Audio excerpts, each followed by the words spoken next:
Mga manininda naman sa Manawag sumailalim sa financial literacy orientation. Para sa detalye ng balitang yan, kasama natin Idol Denise Brillante. 104.7 IFM Report.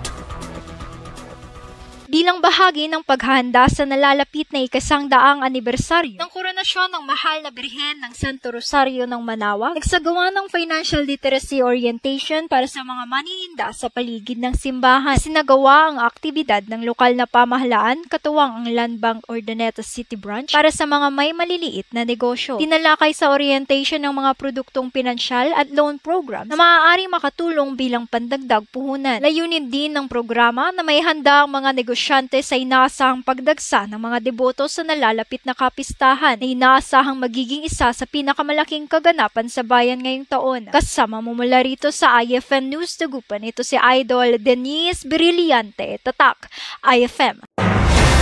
IFM News. IFM News. IFM News.